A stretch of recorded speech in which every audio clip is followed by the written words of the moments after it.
Her father's desperate struggle to provide turns into an unexpected fight for justice.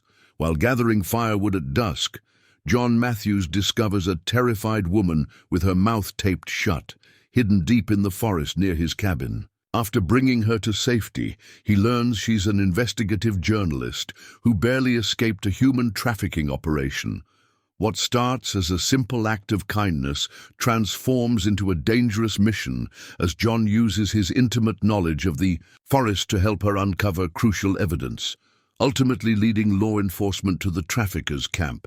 But with his young daughter sleeping nearby and dangerous men lurking in the shadows, can this single father risk everything to do what's right? Before we jump back in, tell us where you're tuning in from.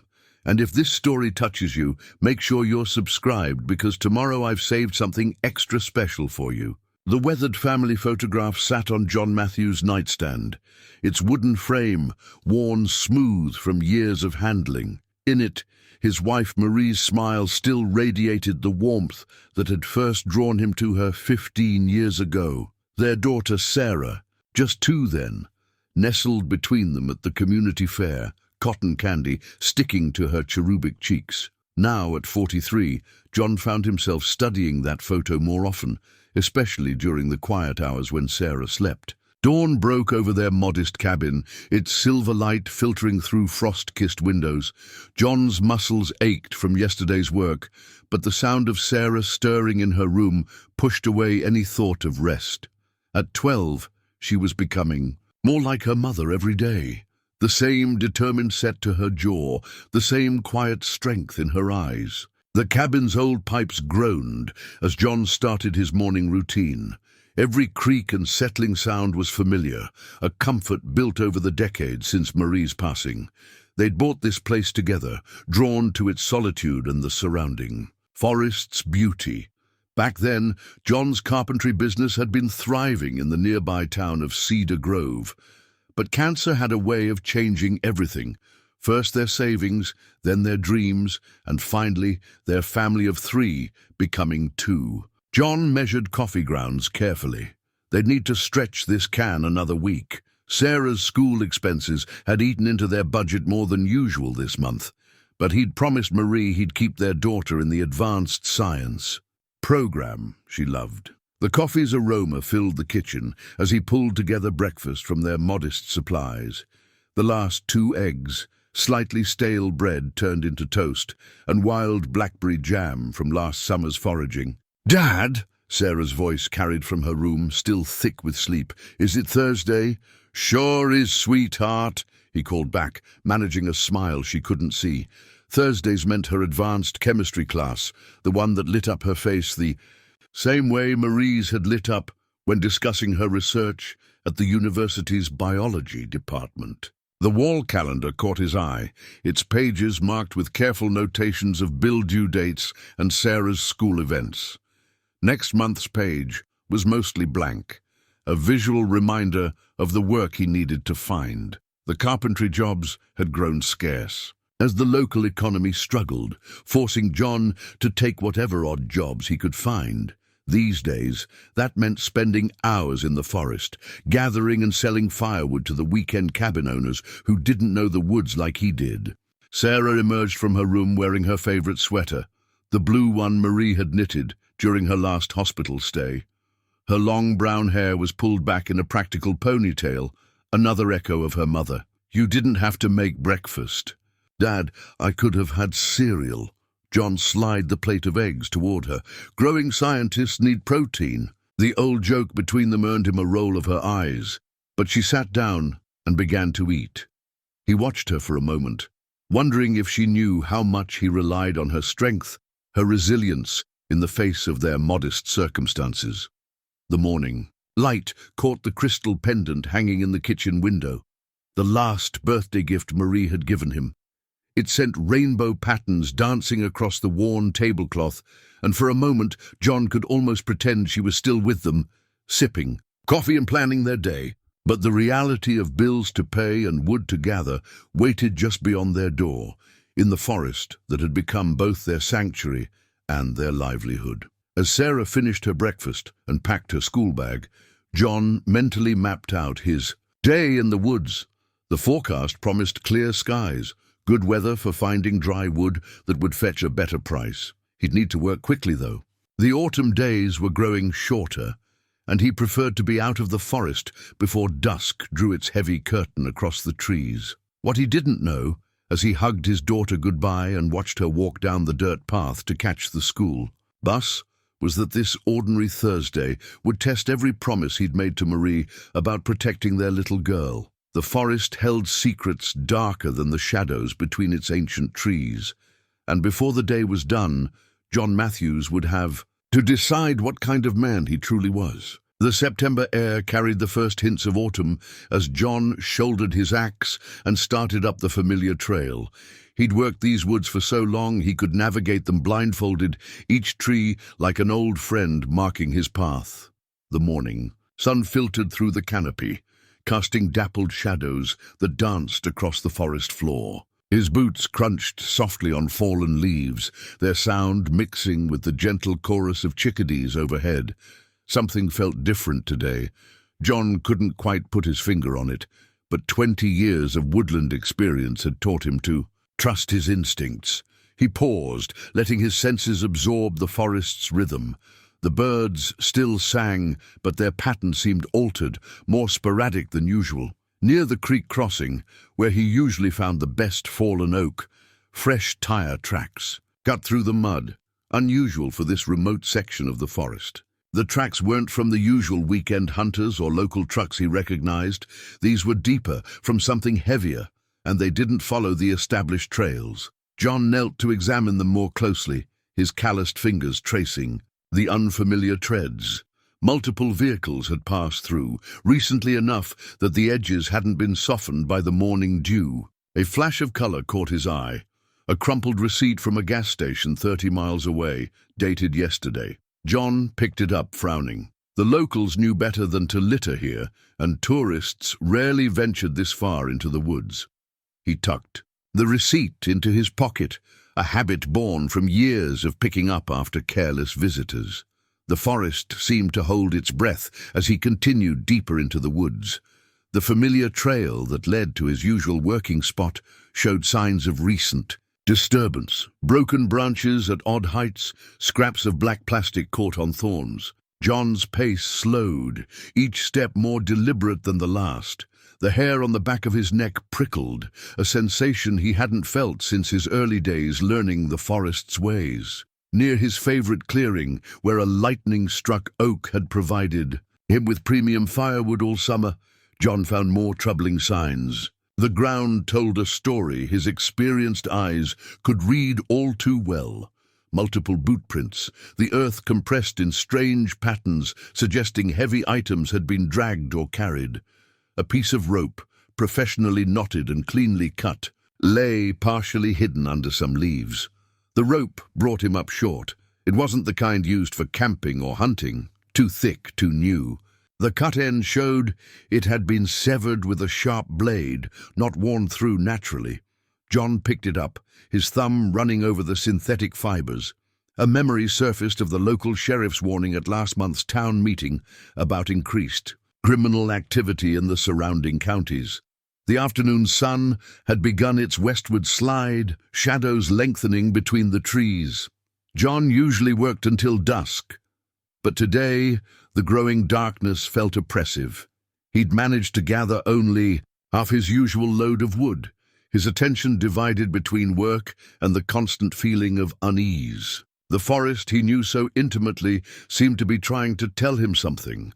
A distant sound stopped him mid-swing, the low rumble of engines out of place in these remote woods. John quickly wedged his axe into a log and moved quietly toward higher ground. Keeping to the shadows of the larger trees, the engines grew louder, then cut off abruptly.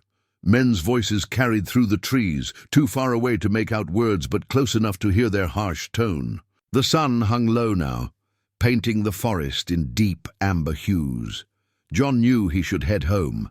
Sarah would be back from school soon, and he had a standing rule about being out of the woods by nightfall. But something held him there, a nagging feeling that he couldn't ignore.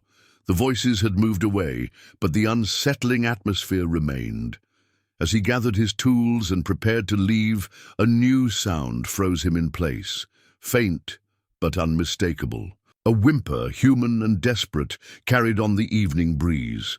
John turned slowly, straining to locate its source. The sound came again from somewhere near the ridge where he'd seen the strange tire tracks, every instinct honed by years in these. Woods screamed at him to leave, to return to the safety of his cabin and his daughter.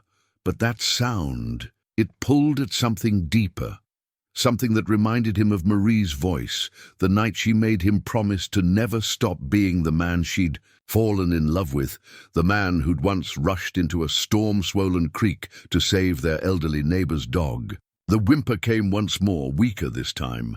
John set down his bundle of wood, marking its location carefully in his mind.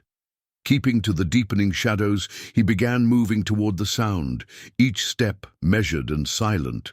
The forest had always been his refuge, his provider. Now it had become something else, a dark stage where someone's desperate cry for help echoed through the gathering dusk. The whimpering led John to a dense thicket near the base of an old oak tree. His heart pounded against his ribs as he crouched low, using the dying light to scan the area for any sign of the men he'd heard earlier. The forest had gone preternaturally quiet. Even the evening birds had fallen silent. That's when he saw her. Huddled against a fallen log, her dark clothing blending with the shadows, was a woman. Her wrists were bound with zip ties, and a wide strip of silver duct tape covered her mouth. Even in the dim light, John could see the terror in her eyes as they met his. He raised his hand slowly, showing her his empty palms. "I'm here to help," he whispered, his voice barely carrying across the few feet between them. "I'm not with them." The woman's eyes darted past him, scanning the forest. A twig snapped somewhere in the distance and she flinched violently. John moved closer, each step deliberate and slow. "My name is John Matthews," he said, keeping his voice steady and low. "I live in a cabin nearby. I'm going to remove that. And tape now, okay?" He waited for her slight nod before reaching toward her face. The tape came away with a muffled sound that seemed too loud in the quiet forest. The woman gasped, drawing in deep breaths of the cool evening air. Her lip was bleeding, where the tape had pulled away, and dark bruises mottled her jaw. "Rebecca Thompson," she managed between breaths. "I'm a journalist. They found out I was—" She broke off, her body tensing at another distant sound. "Please," she whispered. "They'll come back. They always come back to check." John's mind raced. His cabin was the nearest shelter, but it was a good 20-minute walk through increasingly dark woods. The woman, Rebecca, could barely stand, let alone make that journey quickly. And somewhere out there, the men who'd done this were still moving through his forest. "Can you walk?" he asked, already working on the zip ties with his pocket. A knife. The plastic was thick, industrial grade, and his hands shook slightly as he sawed through it. Rebecca flexed her fingers as the bonds fell away, wincing at the return of circulation. "I think so," she said, but when she tried to stand, her legs buckled. John caught her before she could fall. Up close, he could see she was younger than he'd first thought, probably in her early 30s, with intelligence burning through the fear in her brown eyes. A vehicle engine rumbled to life somewhere in the distance. Rebecca's fingers dug into John's arm. "They're starting their patrol," she breathed. "They do it every hour, checking the perimeter." John made his decision. "Put your arms around my neck," he instructed, already shifting to lift her. She was light, too light, speaking of days without proper food. "I'm going to carry you. Keep your head down and stay quiet." As he stood with Rebecca in his arms, John's thoughts flew to Sarah, probably sitting at their kitchen table doing homework, waiting for him to come home. What he was doing now would put her at risk. But looking at the bruises on Rebecca's face, remembering Marie's words about being the man she loved, he knew he couldn't choose differently. The forest, that had been his partner for so many years now, became his shield. John moved through it with the silence of long practice, using every shadow and dip in the land to stay hidden. Rebecca's breathing was shallow against his neck, her body tense with each sound that carried through the trees. Halfway to the cabin, headlights swept through the forest behind them. John pressed them against a large cedar, its thick trunk hiding them from view. Rebecca's heart hammered against his chest as the vehicle passed by on a parallel trail, its engine sound fading into the distance. The last stretch seemed to take forever. John's arms burned and sweat ran down his back despite the cool evening air. But finally, through the trees, he caught the warm glow of his cabin's porch light, the one he always left on for Sarah. He paused at the edge of the clearing, scanning for any sign they'd been followed. The forest remained still, holding its secrets. Rebecca stirred in his arms, her voice barely a whisper. "Why are you helping me?" John thought of the photograph by his bed, of Marie's smile, of Sarah waiting inside. "Because there was never really a choice," he answered softly, and stepped out of the forest shadow toward the light of home. The porch steps creaked under John's weight as he carried Rebecca to the door. Through the window, he could see Sarah at the kitchen table, bent over her homework just as he'd imagined. His daughter's head snapped up at the sound of his footsteps, her eyes widening as she took in the scene through the glass. "Sarah," he called softly as she rushed to open the door, "get the first aid kit from the bathroom." To her credit, she asked no questions, just darted away on silent feet, returning moments later with the worn metal box as John settled Rebecca onto their threadbare couch. The cabin's warm light revealed what darkness had hidden. Rebecca's face was a maze of scratches and bruises, her clothes torn and dirty. Her dark hair was matted with leaves and pine needles, and her hands trembled as she accepted the ceramic mug of water Sarah brought without being asked. "Thank you," Rebecca whispered, her voice rough from the tape and fear. She sipped slowly, while John examined her injuries with gentle hands that remembered tending Marie's wounds after chemotherapy had made her skin fragile as tissue paper. Sarah moved with the quiet efficiency of someone used to helping her father. She brought a warm washcloth, their last clean towel, and the quilt Marie had made during better days. The 12-year-old's eyes held questions, but she kept them to herself as she helped Rebecca clean the worst of the forest's debris from her hair and skin. "I'm sorry to bring this to your door," Rebecca said, wincing as John cleaned a deeper cut on her forearm. "But they would have." She glanced at Sarah and stopped herself. "Sarah," John said, understanding Rebecca's hesitation, "would you put on some soup?" "The chicken noodle from the back cupboard." It was their emergency supply, saved for sick days, but this seemed to qualify. His daughter nodded and moved to the kitchen, though he noticed she stayed within earshot. "They would have killed me," Rebecca finished quietly. "I was investigating disappearances along the I-90 corridor, young women mostly, no bodies found, no real leads, until I traced a pattern to a trucking company that wasn't what it seemed." She touched the bruise on her jaw. "They didn't appreciate my questions." John's hands stilled over the first aid kit.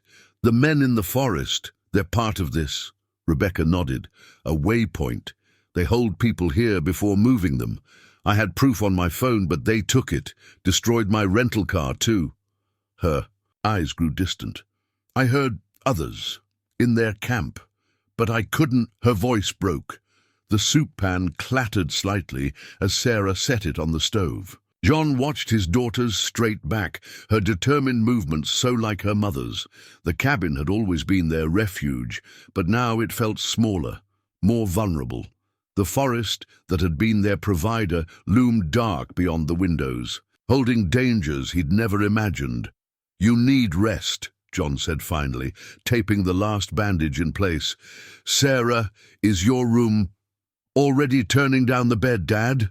she called back, and despite everything, pride swelled in his chest at her quiet strength. "No, I couldn't take a room," Rebecca protested, but exhaustion slurred her words. "The couch is fine." "The couch faces the windows," John said firmly. "You'll rest better in Sarah's room. Sarah can bunk with me tonight." Like when she was little and thunderstorms shook the cabin's walls. Sarah brought a steaming mug of soup, her mother's favorite blue ceramic one that they saved for special occasions. "It's okay," she told Rebecca with a small smile. "Dad's room has the better view of the sunrise anyway," as they helped Rebecca. To Sarah's room, John's mind was already racing ahead. The men would be searching for her. The cabin was remote, but not invisible.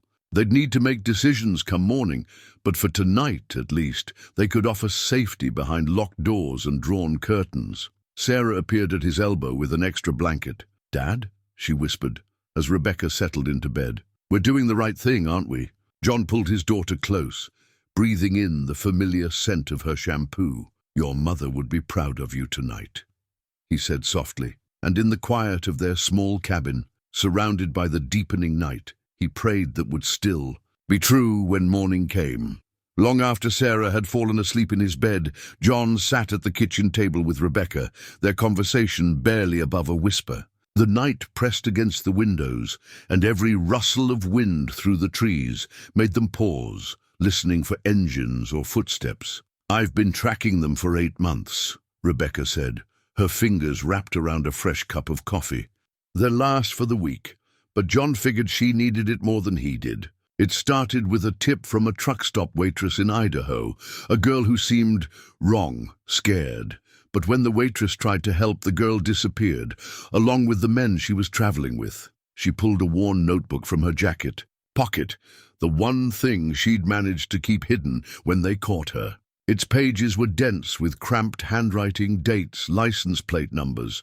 7 missing persons reports in the last year alone, all along the same route.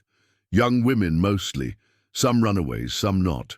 The police treated them as separate cases. But I found the pattern. John studied her notes in the dim kitchen light. "The trucking company, Mountain Valley Transport." Rebecca nodded. "A front. Their manifests show regular routes between Seattle and Chicago, but their trucks log impossible hours, extra stops that don't appear in any official records." She flipped to a page filled with calculations. "I followed the money. Shell companies, offshore accounts, the kind of setup you only need if you're hiding something massive. And they caught you watching them," John said quietly, thinking of the terror in her eyes when he'd found her. "I got careless." Her hand trembled slightly as she turned another page. "I was so close to proving everything. Had photos of their operation here in the forest, recordings of conversations. But they saw me." She touched her bruised jaw unconsciously. "They tried to make me tell them if I'd sent my evidence to anyone, when I wouldn't." She trailed off, staring into the darkness beyond the window. John thought of Sarah sleeping in the next room, of how many times she'd walked alone from the school bus stop. The forest had always been their protector, but now he wondered what other secrets it held, what his daughter might have passed unknowingly. "There are others," Rebecca continued, her voice dropping even lower. "In their camp right now. I heard them. Young girls, some probably not much older than Sarah. They move them at night, using the old logging roads. The police don't patrol. Out here, and the few locals who might notice something." She met John's eyes. "Well, people like you, who know these woods well enough to stumble on them, they threaten. Or worse." The implications hung heavy in the quiet kitchen. John remembered the new "no trespassing" signs that had appeared on the North Trails last spring, the increased traffic he'd dismissed as tourist season picking up. How many signs had he missed? "I have to go back," Rebecca said suddenly. "My phone, if they haven't destroyed it, has everything. Pictures, videos, GPS coordinates of their routes, enough to shut down their entire operation." She stood, swaying slightly.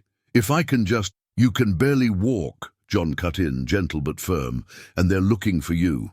Going back now would be suicide." "Then they win," she said, frustration crackling in her whisper.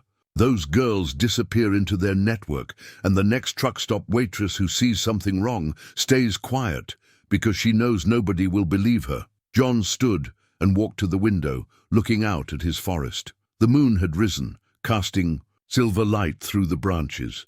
Somewhere out there, men with guns were searching. Somewhere out there, girls were crying in the dark. He thought of Marie again, of all the times she'd fought through pain to stand up for what was right, of how she'd made him promise to show Sarah what it meant to be truly brave, not fearless.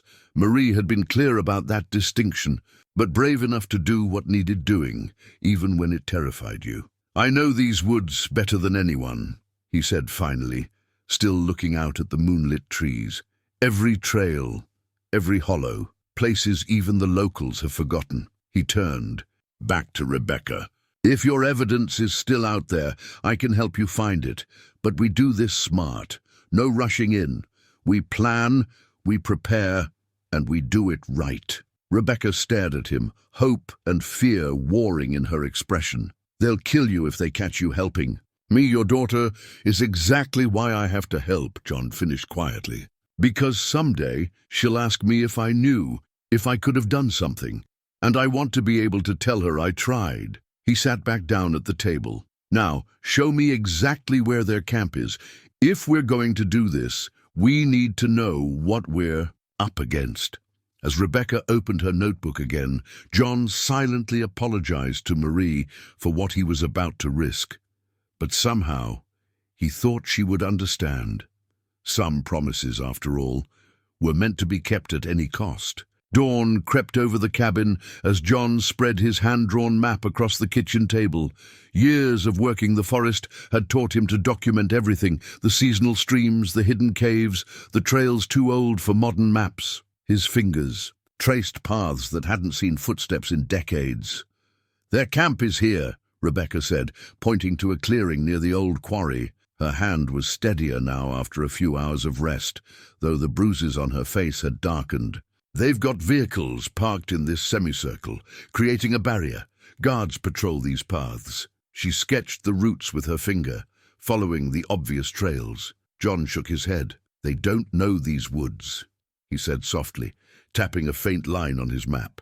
"See this, Old Settler's Path. The locals called it the Ghost Trail because it vanishes in summer when the undergrowth gets thick, but in autumn," he traced the route, "it leads right to the ridge above their camp. Perfect vantage point." Morning light filtered through the kitchen windows as they planned.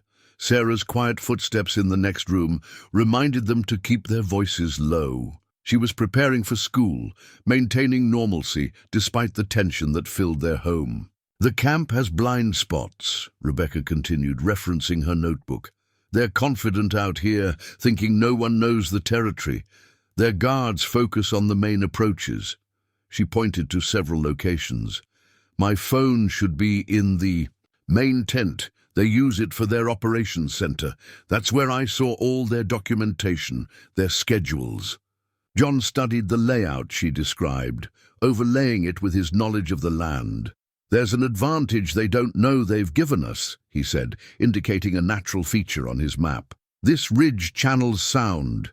In the right conditions, you can hear conversations from the camp all the way up here." He touched a spot well away from the regular trails. "I've used it to track deer during hunting season." The familiar creak of Sarah's bedroom door made them both look up. She stood in the doorway, dressed for school, her backpack clutched tight. Her eyes moved from the map to their serious faces. "I'll be careful, Dad," she said, before either could speak. "I'll come straight home. No stopping anywhere." She crossed the room and hugged him fiercely. "Just, you be careful too, okay?" John held her close, breathing in the scent of her strawberry shampoo. "I promise, sweetheart." When she pulled back, he saw Marie's determination in her eyes. She nodded to Rebecca and slipped out the door, the sound of her footsteps on the porch steps fading into morning bird song. "She's stronger than I was at her age," Rebecca said softly, watching through the window as Sarah walked down the path to the bus stop. "She's had to be," John replied, turning back to the map. "Now, about their patrol schedule. You said they make rounds every hour?" Rebecca nodded, flipping through her notes. "Like clockwork. They're military trained, probably ex-special forces from their movements. 2-man teams, radio check-ins every 30 minutes. She grimaced. "They're professional, methodical. That's how they've stayed hidden so long." "Professional, maybe," John said, his finger finding another forgotten path on his map. But they're still outsiders. They don't know about the old mine shaft that runs under this section, or how the creek bed here floods after rain, leaving fresh mud that shows every track, or that the metal in these rocks plays hell with radio signals in certain spots. He stood, moving to a cabinet in the corner. From behind Marie's old cookbooks, he pulled out a battered pair of binoculars and a compass that had belonged to his father. We start with reconnaissance. Learn their patterns, find their weaknesses. The forest will help us if we listen to it. Rebecca watched him check the compass's magnetized needle. You talk about the forest like it's alive, she observed. Isn't it? John smiled slightly, remembering teaching Sarah to read the wood's many moods. It's constantly changing, growing, dying, being reborn.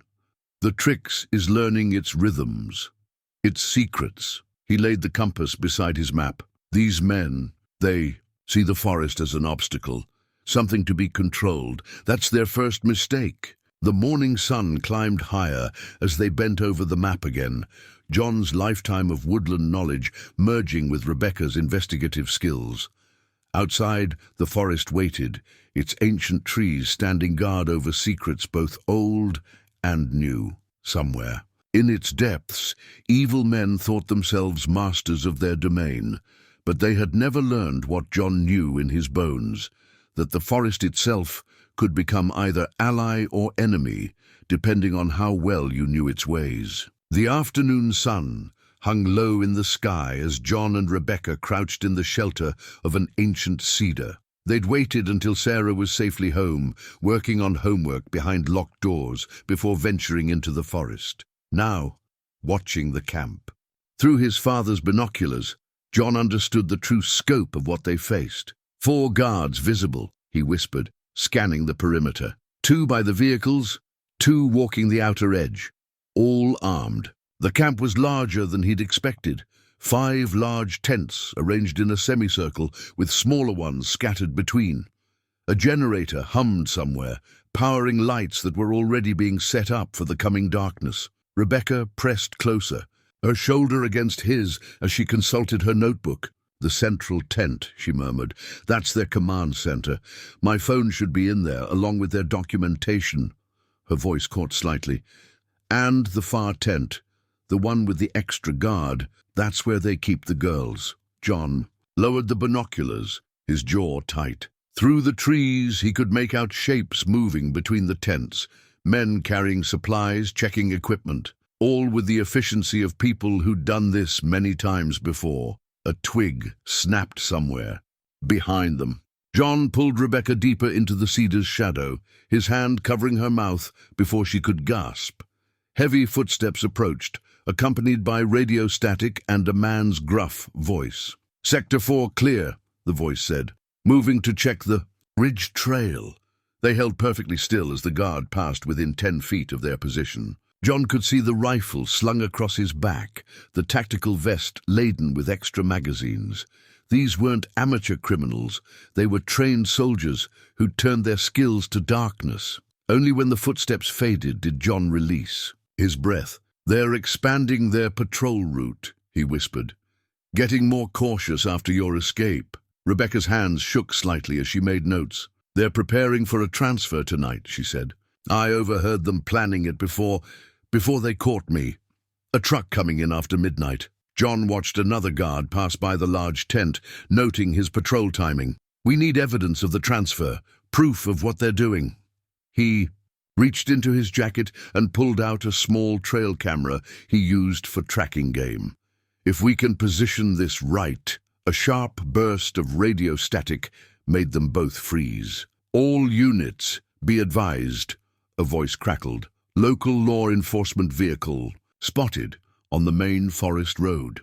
Hold positions and maintain radio silence until cleared." The camp's activity shifted instantly. Guards melted into shadows, lights dimmed, and an eerie quiet fell over the area. Through his binoculars, John watched as 2 men emerged from the command tent, their bearing marking them as leaders. "That's him," Rebecca breathed, her finger trembling as she pointed to the taller man. "Marcus, he's the one who—" She touched her bruised jaw unconsciously. John studied the man through the lens. Everything about him spoke of military precision, his stance, the way he scanned the forest, how others deferred to him. This was someone used to command, to being obeyed without question. The sound of an approaching vehicle sent them lower to the ground. Through the trees, John caught glimpses of a police cruiser moving slowly along the main forest road. His heart sank as he recognized the car, Deputy Wilson's old Crown Victoria. The young officer was barely a year out of training, no match for what lurked in these woods. The cruiser paused briefly at the turnoff to the camp's access road, its spotlight sweeping the trees.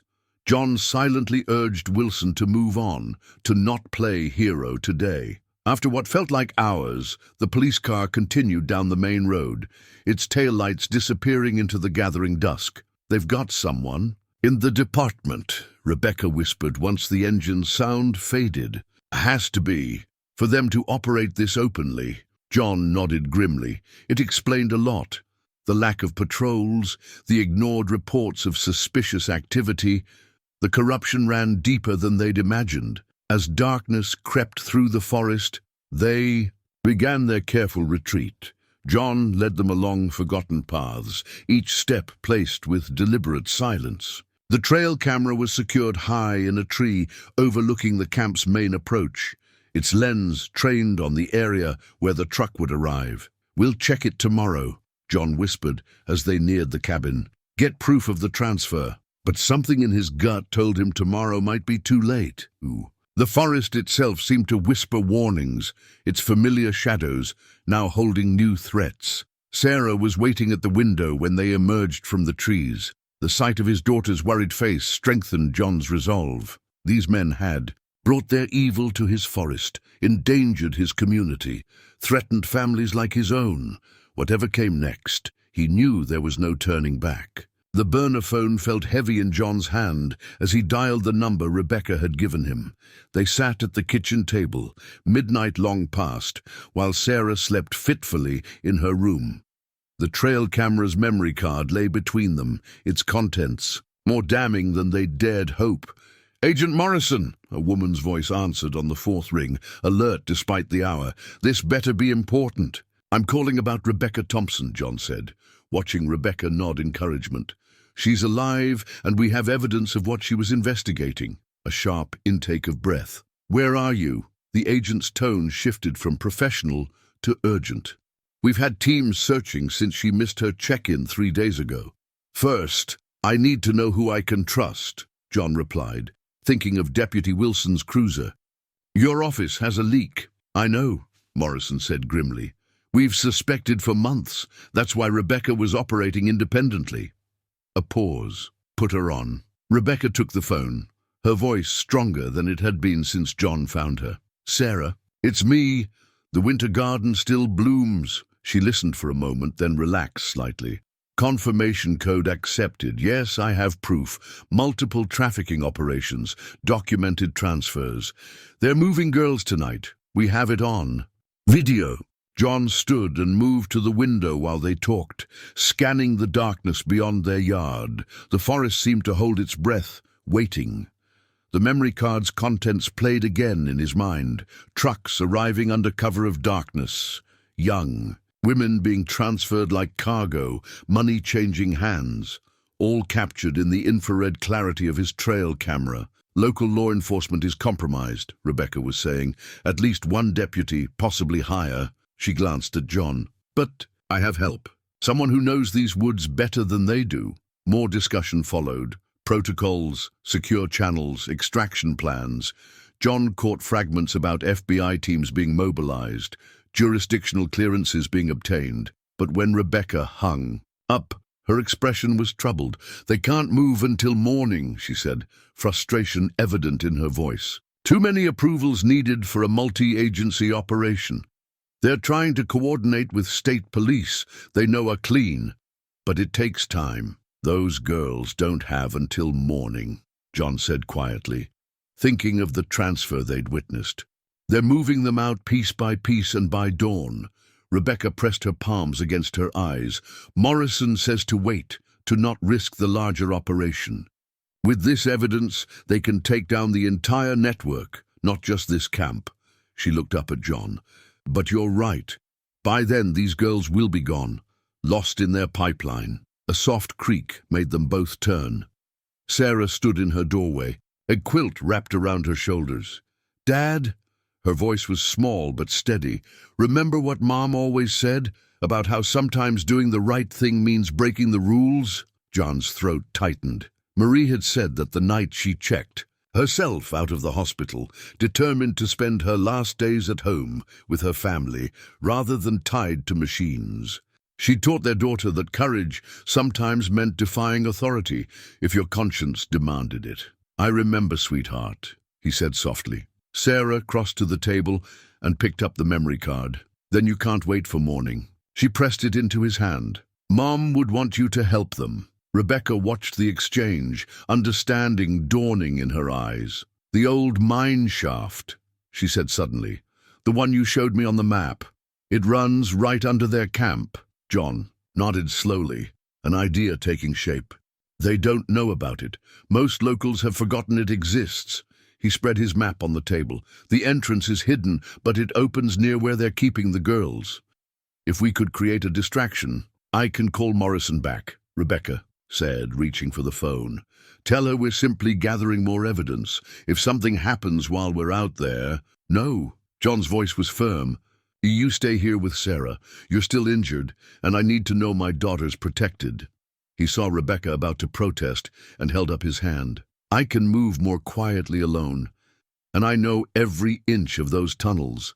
If something goes wrong, then I'll call Morrison." Rebecca finished, understanding. "Get them moving faster, but John—" She caught his arm as he turned away. "Be careful. These men, they won't hesitate to kill you." John looked at his daughter, saw Marie's strength shining in her eyes. "Some things are worth the risk," he said quietly. Then he went to his bedroom and pulled out the locked box where he kept his old hunting rifle. The forest night waited outside, and somewhere in its depths, innocent lives hung in the balance. Sarah sat at the kitchen window, her mother's old sketchbook open in her lap. She'd been drawing the forest's edge obsessively since her father disappeared into the darkness, each pencil stroke capturing the places where shadows shifted and branches swayed. Rebecca watched the girl's quiet vigilance, recognizing the careful way she documented everything, just like her father's maps. "He knows what he's doing," Rebecca said softly, placing a cup of chamomile tea beside Sarah's drawings. "Your father understands these woods better than anyone." Sarah nodded without looking up from her sketch. "Mom used to say Dad could walk through the forest blindfolded and never trip on a root." Her pencil traced another tree line. "She said he had forest magic in his blood."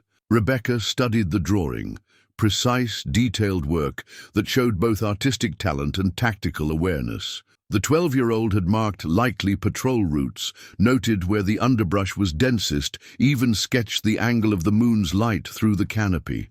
On the next page, Rebecca glimpsed what looked like escape routes leading from the cabin, carefully mapped and annotated. "You've been planning?" Rebecca said, understanding dawning. "How long have you known something was wrong in the forest?" Sarah turned to a fresh page, her pencil never stopping. "Things changed last spring. New trucks on the old roads. Dad started coming home later, worried about something he wouldn't talk about." She glanced up briefly. "I saw men with guns once from my school bus window. They didn't look like regular hunters." Rebecca's hands tightened around her own mug. She thought of all the signs she'd followed as a journalist, never imagining that a child had been connecting similar dots from her bedroom window. "You're very observant," she said carefully, "like your mother." "Mom was a research scientist," Sarah replied, adding shadows to her sketch. "She taught me to take notes on everything, to look for patterns." A small smile touched her lips. "Dad taught me to read the forest, but Mom taught me to read people." She said both skills matter. A distant sound made them both freeze.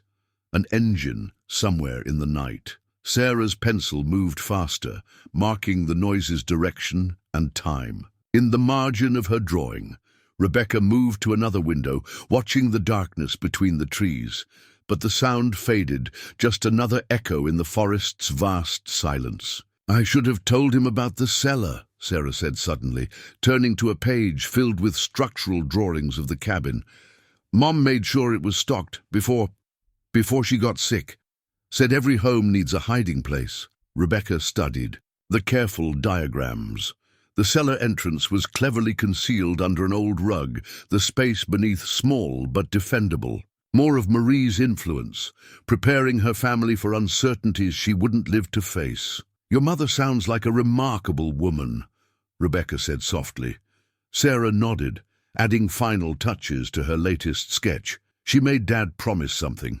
At the end, I wasn't supposed to hear, but I was sitting outside their room. She looked up, her young face solemn in the lamplight. She made him promise to never stop being brave, even when it was scary, to show me what real courage looks like. Rebecca thought of John moving through the dark forest, risking everything to help strangers. He's keeping that promise.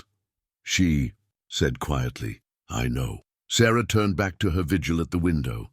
That's why we have to be brave too. Mom would expect it. They settled into watchful silence, each lost in their own thoughts. Rebecca checked her burner phone periodically, ready to call Agent Morrison the moment anything changed. Sarah continued her detailed documentation, creating a timeline of every sound and shadow. On the kitchen counter, Sarah's latest drawing captured the scene perfectly. Her father's figure moving through the trees, part of the forest itself. She'd drawn him not as a victim of circumstance, but as a guardian, someone whose strength came from knowing exactly who he was and what he had to do. The night deepened around the cabin. Somewhere in the vast darkness, John Matthews was using his lifetime of forest wisdom to right a terrible wrong. And in the warm light of his home, his daughter kept watch, recording everything with the same patient dedication her mother had once brought to her research. Rebecca touched the bruises on her face, feeling them throb with her heartbeat. She'd pursued this story thinking she was alone, never imagining she'd find such allies, a father's quiet courage, a daughter's careful observations, and the lingering influence of a mother who'd taught them both how to face darkness with hope.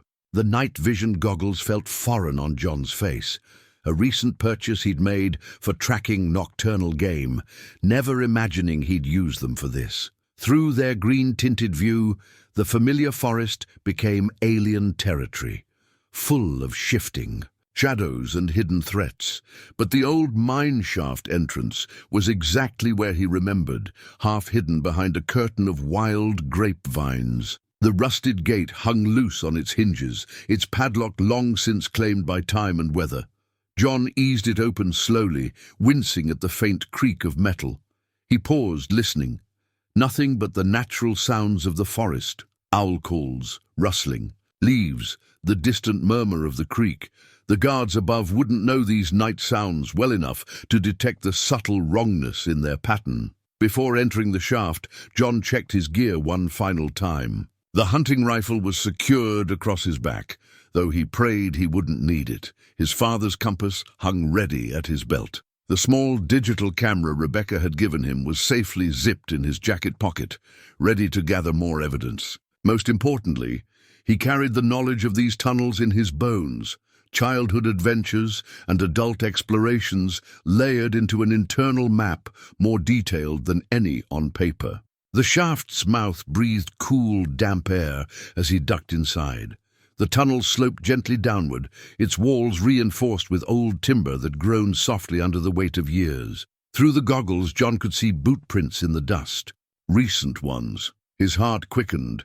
Someone else knew about this passage. He moved carefully, placing each foot with the silence learned from decades of hunting. The main tunnel branched after 50 yards. John took the left fork, the one that would lead him beneath the traffickers' camp. Water dripped somewhere in the darkness, the sound mixing with the distant rumble of their generator above. A voice echoed faintly through the rock. Someone walking above ground. John pressed himself against the tunnel wall, though he knew. The sound came from too far above to matter. The tunnel's acoustics played tricks, carrying sounds from the surface like whispers through a pipe. He'd used this quirk of geology to his advantage while hunting, tracking deer by their movements. above. Now it let him map the guards' positions by their footsteps. The tunnel widened into a natural cave formation. John's night vision revealed old mining equipment scattered about, rusted ore carts, rotting support beams, tools abandoned when the silver vein ran dry nearly a century ago. But something else caught his eye. Fresh cigarette butts near the far wall, and what looked like recent tool marks in the rock. He examined the marks closer. Someone had been working here, expanding an existing crack in the cave's ceiling, as if John's breath caught, as if creating an escape route. He remembered Rebecca mentioning other girls who'd disappeared into the traffickers' network. Had some of them been through here? Had they tried to dig their way to freedom? A muffled sob filtered down through the rock, so faint he almost missed it. John oriented himself, mentally overlaying his knowledge of the tunnel system with Rebecca's description of the camp. The sound had come from directly above, the tent where they kept their prisoners. He found what he was looking for in the cave's far corner, a vertical shaft, probably once used for ventilation. Metal rungs embedded in the rock led upward into darkness. Recent scuff marks on the rungs confirmed his suspicion. This was how they accessed the tunnel system. Checking his compass one last time, John began to climb. The metal rungs were slick with cave moisture, forcing him to test each one before trusting his weight to it. The guards' voices grew clearer as he ascended. Two men complaining about the cold, their words carrying clearly through the rock. "The midnight transfer's been pushed up," one voice said. "Boss wants them moved within the hour. Some kind of heat coming." "That journalist really screwed things up," the other replied. "Marcus is talking about shutting down this whole location. After tonight." John paused his climb, processing this information. The timeline had just shortened dramatically. Whatever he was going to do, it had to happen soon. Above him, he could hear more clearly now. The soft weeping of multiple voices, the rustle of movement, the quiet desperation of the caged. He thought of Sarah at home, keeping watch through their kitchen window, of Marie's voice in his memory, telling him that true courage meant acting even when every instinct screamed to run, of Rebecca's bruised face and determined eyes. The rungs continued upward into darkness, leading to whatever fate waited above. John adjusted his grip on the slick metal and began to climb again. Some choices once made left no room for doubt. John crouched in the darkness beneath the ventilation shaft's exit, listening to the guards' movements above. His mind raced, processing everything he'd learned. Less than an hour until the transfer. No time for the FBI to mobilize. No chance for official help to arrive. Whatever he did had to happen now, and it had to work the first time. He pulled out his phone, keeping its screen carefully shielded. A text from Rebecca lit up. "Morrison mobilizing state police. ETA 3 hours minimum. Be careful." 3 hours too late for the girls above. The guard's radio crackled. "Team 2, start prep for transfer. Marcus wants the cargo ready to move in 40 minutes. Copy that. Getting the restraints now." John closed his eyes, letting his lifetime of forest knowledge merge with what he'd learned about the traffickers' operation. They were professional, organized and well-armed. But they had weaknesses, the same weaknesses all outsiders had in these woods. They relied on technology, on their weapons, on their usual tactics. They didn't understand how the forest itself could become a weapon. The ventilation shaft opened into the corner of a supply tent. Judging by the boxes and equipment he could see through the grating above. Beyond that, voices, young, frightened, speaking in multiple languages. The main holding area, 2 guards. Outside, according to their radio chatter, more patrolling the perimeter. John thought of the old hunting tricks his father had taught him. How to use the land's natural features to your advantage.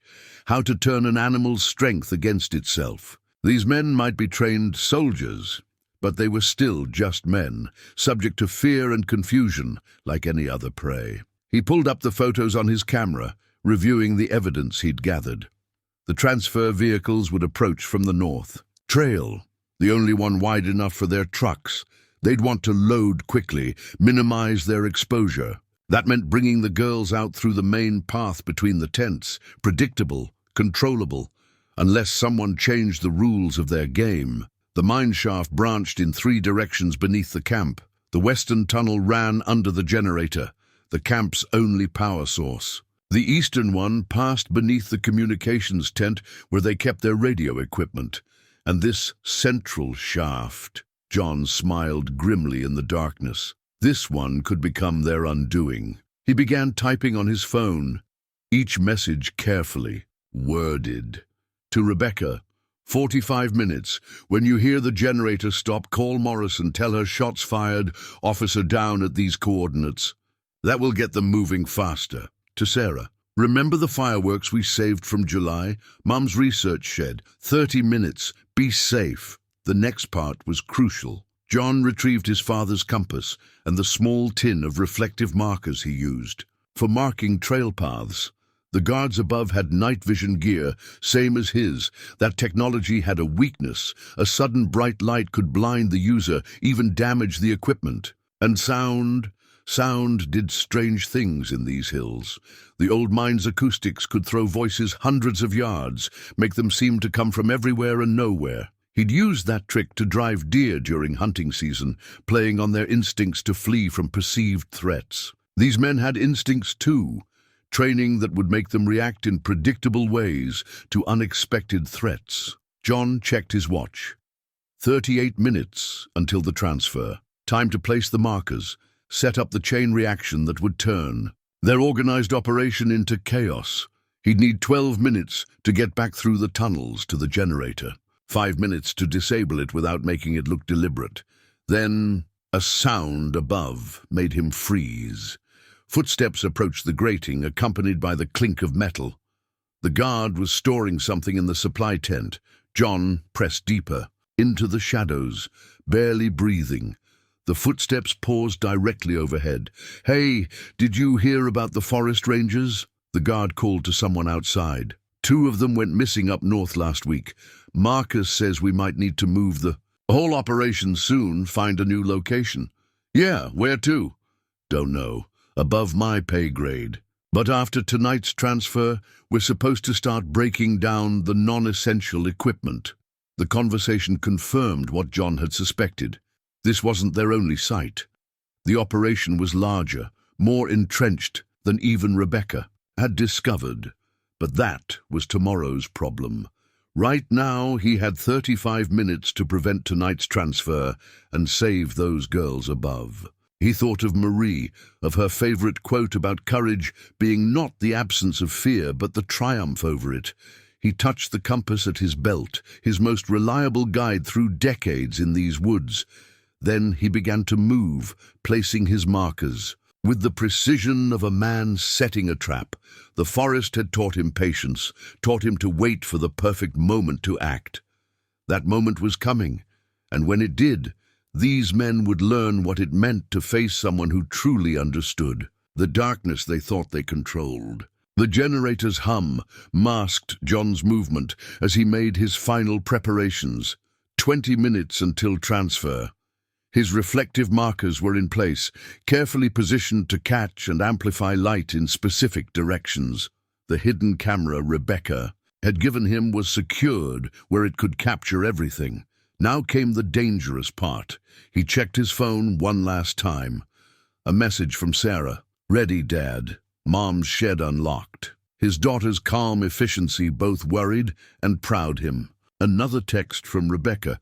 "Morrison says state police mobilizing. Still too far out. Be careful." John tucked the phone away and pulled out his old multi-tool. The generator's housing was familiar, the same model he'd maintained for years. At the cabin, he located the fuel line, making a precise adjustment that would look like normal wear. Then he found the voltage regulator and loosened it just enough. The generator would fail in stages, creating maximum confusion without revealing sabotage. Voices approached. John pressed himself into the shadows behind the generator as 2 guards passed by, their rifles clearly visible in the camp's artificial light. "Marcus wants an update on the transfer vehicles," one said. 10 minutes out. Roads clear. No ranger patrols tonight. The second guard chuckled. Amazing what a few well-placed bribes can do. They moved on, their footsteps fading. John waited 30 seconds, then began his next task. The communication tent's guy lines were just visible from his position. One by one, he carefully loosened them, not enough to collapse the structure, but enough that a strong gust would cause chaos. The wind was picking up. He could feel it in the trees beyond the camp, a storm front moving in, right on schedule according to the weather patterns he'd studied all his life. Nature itself seemed to be aligning with his plan. A sharp cry from the holding tent made him still.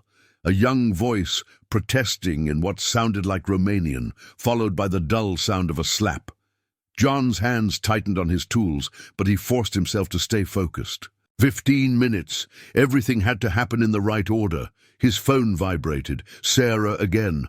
First set ready. Thunder coming. His clever girl had remembered his lessons about sound carrying before storms. The fireworks she'd positioned would seem much closer than they were. The generator's rhythm changed subtly, the first signs of his tampering taking effect. Most wouldn't notice, but John had ears trained by decades of machinery maintenance. 3 minutes until the first power fluctuation. Movement near the main tent caught his attention. Marcus had emerged, his military bearing unmistakable as he directed his men. Begin primary transport prep. I want them ready the moment the trucks arrive. John watched through his night vision as guards moved toward the holding tent. The girls inside began to cry out, louder now, frightened voices in multiple languages. The sound cut through him like a knife, but he held his position. Timing was everything. The first power fluctuation hit right on schedule. The camp's lights dimmed momentarily, then brightened. Guards looked up, puzzled. John used their distraction to move closer to the communications tent, keeping to the deepest shadows. Check the generator, Marcus ordered, and get that satellite uplink established. I want confirmation from the buyers before we move. Perfect. They were following predictable protocols, doing exactly what their training dictated. John reached the edge of the camp's illuminated area just as the second power fluctuation began. Longer this time, making the lights stutter and electronics whine. Thunder rolled across the forest, natural sound mixing with the first of Sarah's carefully placed fireworks. To the guards, it would be impossible to tell which was which. John saw them react, hands tightening on weapons, eyes scanning the tree line. His phone buzzed one final time. Rebecca. Police scanner active, patrols redirecting based on reported shots fired. Morrison says move now. The generator coughed, sputtered, and died. Darkness crashed over the camp like a wave, followed immediately by confused shouts and the click of weapons being readied. Night vision goggles whined as guards scrambled to adjust. That's when John triggered his first reflective marker, sending a bright flash through the trees to the north. Simultaneously, another firework went off to the south, its sound echoing unnaturally through the hills. In the sudden chaos, he heard Marcus shouting orders, trying to maintain control as his organized operation began to unravel. The point of no return had arrived. John moved toward the holding tent, every step calculated, every sense alert. In the darkness and confusion, he was no longer just a man. He had become what his father had taught him to be. A shadow in the forest, a hunter moving with precise purpose. And these men, for all their training and weapons, were about to learn what it meant to become the hunted. Chaos erupted across the camp as systems failed in careful sequence. The generator's death had killed their floodlights and communications. Night vision goggles flared painfully as Sarah's fireworks created irregular flashes through the trees. Confused shouts echoed from multiple directions, amplified and distorted by the forest's natural acoustics. "Secure the cargo," Marcus's voice cut through the disorder. "Team 2, find that generator issue. Team 1, perimeter sweep, now!" John used their confusion to reach the holding tent's rear corner. Inside, he could hear frightened whispers and the sound of chains. His fingers found the knife in his pocket, the one Marie had given him for their 10th anniversary, its blade still razor-sharp. 3 quick cuts opened a silent entrance through the canvas. The scene inside made his blood run cold. 7 girls, none looking older than 20, chained to metal poles driven into the ground. Their eyes found him in the darkness, wide with fear and desperate hope. He pressed a finger to his lips, then moved to the nearest captive. "Police coming," he whispered in English, hoping some would understand as he worked on their restraints. "When I create distraction, run for the trees, follow the blue markers, help will find you." A voice outside the tent froze him in place. "Sir, vehicles approaching from the North Road." "Those aren't our trucks," Marcus snapped. "Defensive positions. Now, and someone get that generator back online." The next few moments blurred into a sequence of precise actions. John's knife found chain after chain, each restraint falling away with careful silence. The girls understood enough to maintain their positions, waiting. Through gaps in the canvas, he could see guards rushing to face the perceived threat to the north. Another firework burst, this one close enough to scatter guards near the tent's entrance. Now, John pulled out his father's old hunting whistle and blew a pattern that mimicked a barred owl's call, the signal to Sarah. Seconds later, the fireworks she'd planted in 3 different locations erupted simultaneously. "We're surrounded!" a guard shouted, firing blindly into the trees. The tent erupted into motion. John slashed a wide opening in the rear wall as the freed girls moved as one, following his gesture toward the forest. He'd placed his reflective markers to create a path, visible only to those looking for it, leading away from the camp and toward the old creek bed where Rebecca waited with first aid supplies. But it couldn't be that easy. A shout went up as the escape was noticed. "The girls! They're getting away!"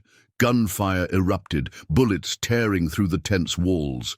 John pushed the last girl towards safety, then turned to face what he knew was coming. Heavy footsteps approached the tent's entrance. Marcus, he was sure.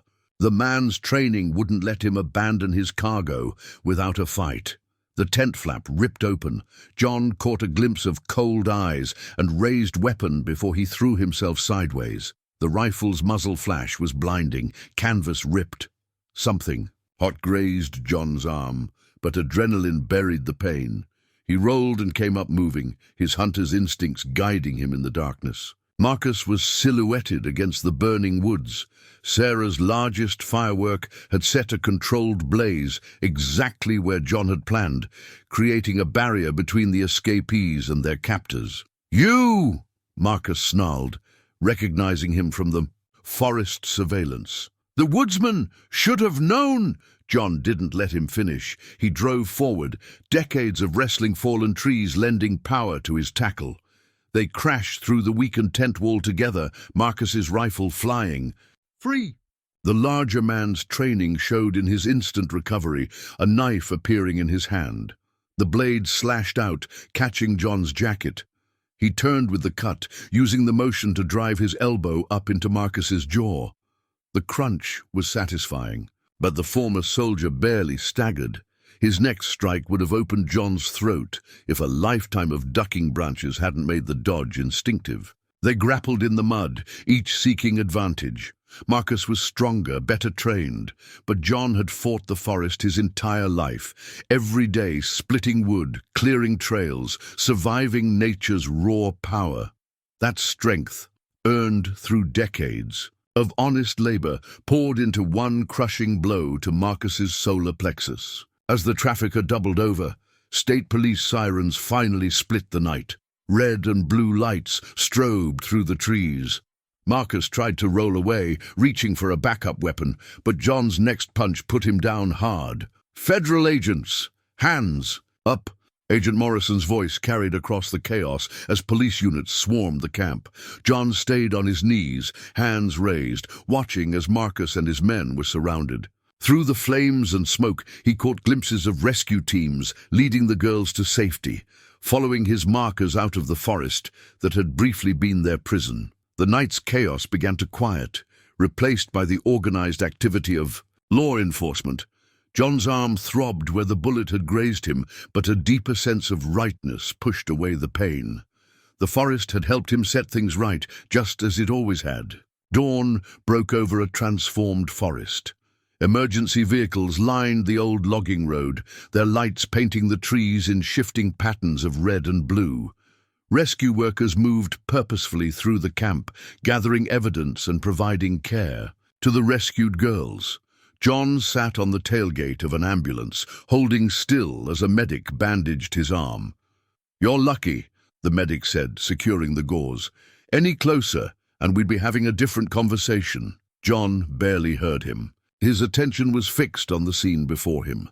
The girls he'd helped free, wrapped in blankets, being treated with gentle care by female officers. Their faces showed exhaustion and lingering fear, but something else too. The first fragile blooms of hope. "Dad!" Sarah's voice cut through the morning air. She ran toward him, Rebecca following more slowly, limping slightly, but smiling. His daughter crashed into him with a fierce hug, mindful of his injured arm. "We heard the shots and I was so scared, but I kept the fireworks going just like you said, and—" "You did perfectly," John murmured into her hair, breathing in her familiar scent.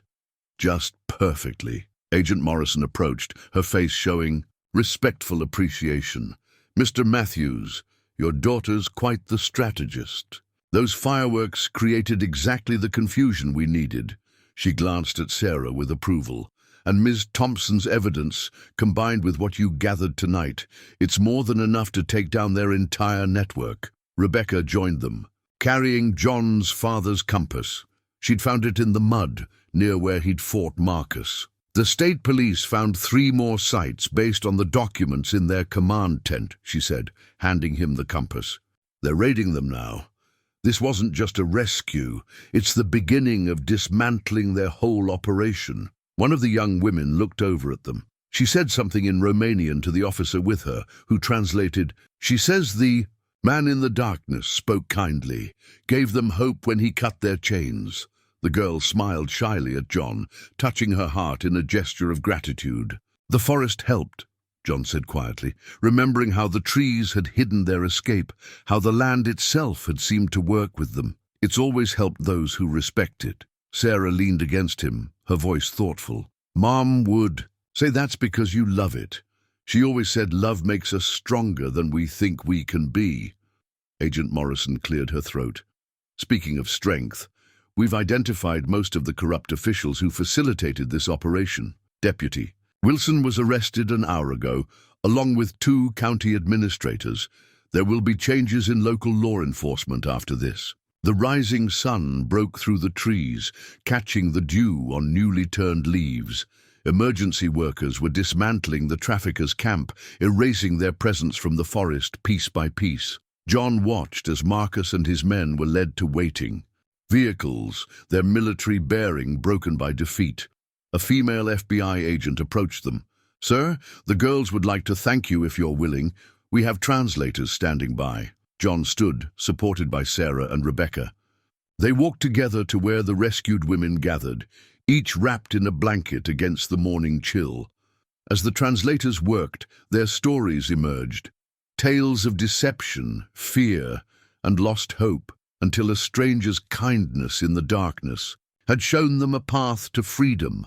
One girl, barely older than Sarah, spoke English. "You risked everything for strangers," she said, her eyes bright with tears. "Why?" John thought of Marie, of her passion for helping others, of the lessons she'd wanted their daughter to learn.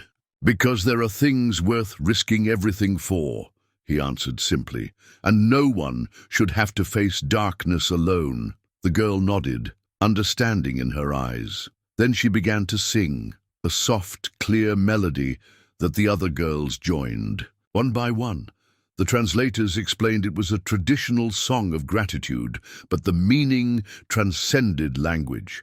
Their voices rose with the morning sun, carrying through the forest that had witnessed both their captivity and liberation. Sarah slipped her hand into John's as they listened. Rebecca stood close, on his other side, her journalist's composure softened by emotion. Around them, Hardened law enforcement officers paused in their work, moved by the unexpected beauty of the moment. The forest seemed to hold its breath, embracing the song of freedom. Somewhere, John thought, Marie was smiling. Not because he'd been a hero, but because he'd shown their daughter that ordinary people, armed with love and courage, could light the way through even the darkest night. 1 week after the rescue, John sat at his kitchen table, staring at the documents Rebecca had spread before him. The foundation paperwork seemed surreal. Official letterhead bearing the name Matthews Forest Guardian Fund, with his signature. Line waiting at the bottom. The initial endowment is just the beginning, Rebecca explained, her bruises now fading to yellow. Once my series on the trafficking network runs, there's already interest from major donors. This could help hundreds of families like yours, people who know their forests, who can be trained to spot and report suspicious activities. Sarah leaned over his shoulder, reading the mission statement she'd helped craft. The foundation would support rural families, fund forest patrol training, and create a scholarship program for children who'd lost parents to criminal violence. It was exactly the kind of legacy Marie would have wanted them to build. "And you're sure about this?" John asked Rebecca. "Using your journalism prize money as seed funding?" She nodded firmly. "I've spent years exposing darkness. It's time to invest in light." She touched the bandage on his arm gently. "Besides, I couldn't have written this story without you, without both of you." The morning sun streamed through their kitchen window, catching Marie's crystal pendant. Sarah had hung it differently now, so it caught the light earlier in the day. "Mom would love this," she said quietly, "especially the scholarship part." A knock at the door made them all look up. Agent Morrison entered, carrying a thick folder. "Good morning," she said, settling into the chair they offered. "I thought you'd want to know. Marcus talked. His information led to 3 more arrests this morning, including a state senator who'd been protecting the operation." John poured coffee as she spread photos across the table. Aerial shots of the forest, marked with red dots showing the traffickers' known locations. "We're creating a new task force," Morrison continued, "combining federal resources with local and knowledge. Mr. Matthews, we'd like you to consult, help train our agents to read the land the way you do." Sarah's face lit up with pride, but John hesitated. "I'm just a woodsman," he started. "You're the man who brought down a trafficking ring that had stumped federal agencies for years," Morrison corrected. "Using nothing but knowledge, courage, and," she smiled at Sarah, "some well-placed fireworks." Rebecca touched the foundation papers. "This is what we talked about. Combining formal law enforcement with local expertise. Creating networks of people who know their forests, their mountains, their deserts. No criminal operation can hide if the people who love their land are watching." The idea resonated with something Marie used to say about science, that the best discoveries came from combining different types of knowledge. John looked at his daughter, saw the excitement in her eyes. "The consulting, could I work it around Sarah's school schedule?" Morrison nodded. "We'll fit around your life, not the other way around. And speaking of Sarah," she pulled out another document. "The forensics team was impressed by your detailed drawings of the forest activity patterns. Would you be interested in a summer internship with our environmental crimes unit? Once you're a bit older, of course." Sarah's gasp of delight made them all smile. John felt tears prick his eyes. Marie had always said their daughter would do amazing things, had somehow known that Sarah's combination of artistic talent and analytical mind would find its perfect expression. Through the window, John could see the forest stretching toward the horizon. Its familiar shapes held different meanings now, not just sanctuary and livelihood, but purpose. Rebecca's articles would soon alert the world to what had happened here, but more importantly, they would shine light on how ordinary people could fight back against darkness. "There's something else," Morrison said, pulling out a final envelope. "The women you rescued, they wanted you to have this." Inside was a card, handmade, covered in messages in multiple languages. In the center was a drawing of the forest. At night, but instead of darkness, the trees glowed with tiny lights, like stars brought down to earth. Below it, in carefully written English, "Thank you for showing us that the darkest places can become paths to freedom." John traced the words, remembering Marie's voice. "Real courage ripples outward, touching lives we'll never even know." The foundation papers seemed to carry more weight now, not a burden, but a gift, a chance to prove that one act of bravery could grow into something larger, something lasting. "Okay," he said finally, reaching for the pen. "Let's do this, all of it." As he signed, Sarah hugged him from one side while Rebecca squeezed his shoulder in support.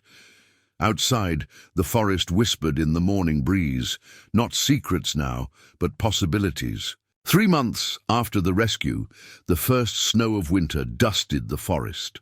John stood at his kitchen window, reading letters that arrived daily now from across the country. Each envelope brought stories of hope, of communities inspired to protect, their own wild places, of families finding purpose in guardianship of the land. "Dad, look at this one," Sarah called from the table, where she sorted through the morning's mail. She held up a letter with a Romanian postmark. "It's from Elena. She's home with her family now. She's starting university in the spring." John smiled, remembering the girl who had sung the gratitude song that dawn in the forest. She'd been the first of the rescued women to testify against the traffickers, her courage inspiring the others to follow. Her letter joined a growing collection, precious reminders that their night of bravery had sparked lasting change. Rebecca's article series had won national awards, but more importantly, it had awakened something in rural communities across America. The Matthews Forest Guardian Fund had already established chapters in 12 states, training local residents to recognize signs of criminal activity while protecting their natural spaces. "The new patrol volunteers are coming today," Sarah reminded him, excitement bubbling in her voice. "First official training session." She designed the program patches herself, a simple design of trees silhouetted against a rising sun. "Do you think Mom would like them?" "She'd love them, sweetheart." John touched Marie's crystal pendant, now hanging in its new place of honor by the front door. "Especially knowing you designed them." The sound of vehicles approaching made them both look up. Through the swirling snow, they could see a line of cars making their way up their road. Local families, coming to learn what John and Sarah could teach them about protecting their beloved forest. The first knock brought Dave Miller, the hardware store owner who'd known John for decades. "Brought coffee and donuts," he said, stamping. Snow from his boots. "Figured we'd need fuel for forest training." Behind him came others. The librarian, the high school science teacher, the retired ranger who'd helped John get his first hunting license. They gathered in the warm kitchen, neighbors who'd lived near each other for years but were only now becoming true community. John saw how they looked at Sarah with quiet pride. Their own children could now see how ordinary people could accomplish extraordinary things. Rebecca arrived last, carrying fresh prints of her latest article. "You'll want to see this," she said, passing them around. "The task force just broke up another trafficking operation in Montana. Local rancher spotted unusual activity in the national forest, knew exactly what to look for thanks to your training program." The room hummed with satisfaction. These were people who'd lived close to the land all their lives, who knew every trail and hollow of their home territory. Now they had purpose, direction, and support in protecting what they loved. Sarah spread out her detailed maps on the table, the same careful documentation that had impressed the FBI now being used to teach others. "The key is understanding patterns," she explained, sounding so much like Marie that John's heart swelled. "The forest tells us when something's wrong if we know how to listen." As the group leaned in to study the maps, John stepped onto his porch for a moment. The snow was falling harder now, each flake catching light like tiny stars. The forest stretched before him, its familiar shape softened by winter's first blanket.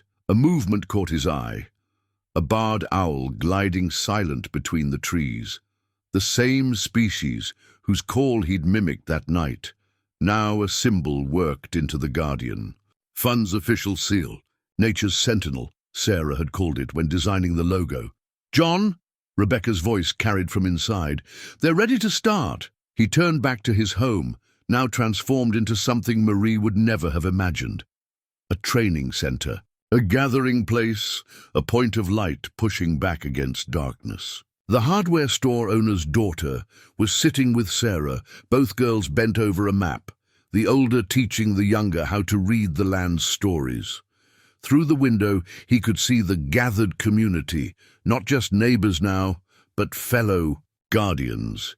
Each had brought their own skills: the science teacher's knowledge of local geology, the librarian's research abilities, the retired ranger's tracking expertise. Together, they were becoming something stronger than any one person could be alone. "Coming!" he called back, taking one last look at the snow-hushed forest. Somewhere out there, other communities were gathering just like this, learning to protect their own wild places. The darkness hadn't won that night. Instead, something beautiful had grown from their stand against it, something that would keep growing, keep spreading, one protected forest at a time. On the first anniversary of the rescue, John woke before dawn. He found Sarah already at the kitchen table, adding final touches to a drawing. The forest at sunrise, every detail perfect, but with something new. Throughout the trees, small lights glowed, representing each Guardian Fund chapter now active across the country. "Couldn't sleep either?" he asked softly, starting the coffee maker. She shook her head. "I was thinking about Mom, about how proud she'd be of everything that's happened." Through the window, they could see Rebecca's car approaching through the early morning mist.